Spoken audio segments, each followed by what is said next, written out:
আসসালামু আলাইকুম। চলে আসলাম আরও একটা নতুন ভিডিওতে। তো এই আজকের ভিডিওটা অনেক গুরুত্বপূর্ণ হতে চলেছে, কারণ আজকের ভিডিওতে আপনাদেরকে আমি যে সমস্যার কথা বলবো, এটা কিন্তু অনেকেরই এখন সমস্যা। এটা দেখা যাচ্ছে ফোনে অটোমেটিক চার্জ হয় বা ফোনে অটো ক্লিক করে, এই অটো ক্লিক হয়ে যায়, অটোমেটিক চার্জ হয়ে কিন্তু ফোনে এলোমেলো হয়ে যায় সব কিছু। তো এই সমস্যাটা কিন্তু ঠিক করার জন্য অবশ্যই কিন্তু আপনারা এই ভিডিওটা মনোযোগ সহকারে দেখতে পারেন, এবং আজকের এই ভিডিওটা কিন্তু আপনাদের অনেক উপকারে আসবে আশা করি। তো অবশ্যই ভিডিওটি ভালো লাগলে ভিডিওতে লাইক দিয়ে পাশে থাকবেন। তো চলুন ভিডিওটি শুরু করা যাক।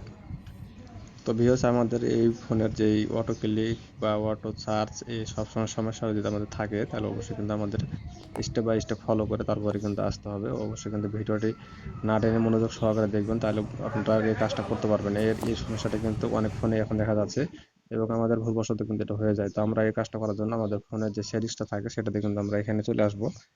আসার পরে এখান থেকে আমাদের কিন্তু এই ফোনের যে একটা অ্যাপস থাকে সেটিংস, সেটা কিন্তু আমাদের এখান থেকে খুঁজে বের করতে হবে, এবং এটা অ্যাপ্লিকেশনও থাকতে পারে কোনো কোনো ফোনের মধ্যে। তো আমি এই অ্যাপসে ক্লিক করলাম, দেখতে পাচ্ছেন আমার এখানে কিন্তু এই অপশনটা যাচ্ছে। তারপরে কিন্তু এখানে দেখতে পাচ্ছেন যে ম্যানেজ অ্যাপসে ক্লিক করার পরে কিন্তু আমরা এখান সেই থেকে সমস্ত আমাদের অ্যাপসগুলি কিন্তু এখানে সিরিয়াল বাই ফোনের সিরিয়াল যে চলে আসবে। তো অ্যাপসগুলি এখান থাকে থেকে কিন্তু আমাদের খুঁজে বের করতে হবে সিস্টেম লঞ্চার।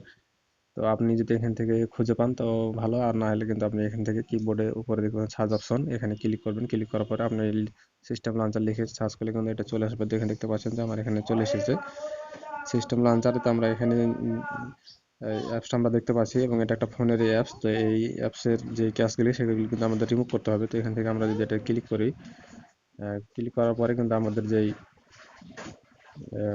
ক্লিয়ার ডাটা দেখতে পাচ্ছেন, যে নিচে দেখতে পাচ্ছেন ক্লিয়ার ডাটা, তো অবশ্যই কিন্তু আমাদের ক্লিয়ার ডাটাতে ক্লিক করতে হবে। তো এখানে কারো কারো ক্ষেত্রে হয়তো ক্লিয়ার ক্যাশ থাকতে পারে। অবশ্যই কিন্তু আপনারা সিস্টেমগুলি একই, কিন্তু অবশ্যই একটু দেখে তারপরে কাজগুলি করবেন। পরে আপনারা কমেন্ট আবার বলবেন যে আমার তো এই ফোনে হচ্ছে না, বা আমি করতে পারতেছি না। অনেকে কিন্তু এই সমস্যার কথা বলে, তারা কিন্তু স্টেপ বাই স্টেপ ফলো করে না, যার কারণে কিন্তু এটা হয়।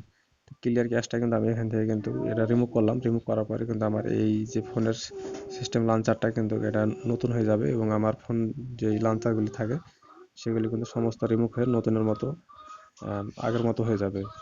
তো এই ক্ষেত্রে কিন্তু আপনার যদি এই কাজটা নাও হয়, তো আপনারা আরেকটা কাজ করবেন। এখানে দেখতে পাচ্ছেন যে ফোনের আরেকটা সেটিংসে আসলে পরে হোম স্ক্রিন, এটা কিন্তু আমরা এখান থেকে খুঁজে পাবো। তো ফোনের হোম স্ক্রিনে আসার পরে এখান থেকে আমাদের যে কাজটা করতে হবে, এখানে আমাদের কিন্তু দেখতে পাচ্ছেন যে হোম স্ক্রিনে আমরা ক্লিক করলাম। হোম স্ক্রিনে ক্লিক করার পরে উপরে দেখতে পাচ্ছেন যে ডিফল্ট লঞ্চার। তো অবশ্যই কিন্তু আমাদের এখানে এটা কিন্তু চেক দিতে হবে যে আমাদের কিন্তু এটা ডিফল্ট আছে কিনা। যদি না থাকে তো অবশ্যই কিন্তু আপনারা এটা ঠিক করে নেবেন।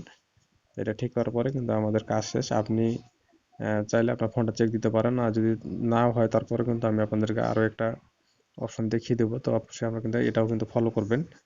তো আমরা সেটাতে আসছি। তারপরে এখানে আমরা কিন্তু অ্যাডোনাল সেটিংসে আমরা কিন্তু চলে আসবো। আমাদের ফোনের এই সেটিংসটা আসার পরে এখান থেকে আমাদের আরও একটা আমরা অপশন চেক করব, যদি সেটাও সমস্যা থাকে। তো এখান থেকে কিন্তু আমরা এই অপশনটাতে চলে আসলাম। আসার পরে এখানে দেখতে পাচ্ছেন যদি আপনার যদি এই আহ, ডান পাশে যেই সেকেন্ড নাম্বার অপশনটা সেটা যদি সিলেক্ট করা থাকে, অবশ্যই কিন্তু আপনি কি করবেন, প্রথম নাম্বারে যেটা সেটা কিন্তু সিলেক্ট করে রাখবেন। তাহলে কিন্তু আপনাদের এখান থেকে ফোনের সমস্ত যেই সমস্যাগুলি ছিল সেগুলি কিন্তু রিমুভ হয়ে যাবে, এবং এখান থেকে কিন্তু আপনার ফোনটা আগের মতো হয়ে যাবে। আমি এখন যদি আমার হোম স্ক্রিনে আসি, আমি কিন্তু আমার ফোনটা কিন্তু আগের নতুনের মতো আমি দেখতে পাবো। তো এই কাজটা করার পরে যদি অবশ্যই আপনার উপকার হয়ে থাকে, তো অবশ্যই ভিডিওতে লাইক দিয়ে পাশে থাকবেন। তাছাড়া কিন্তু ভিডিওতে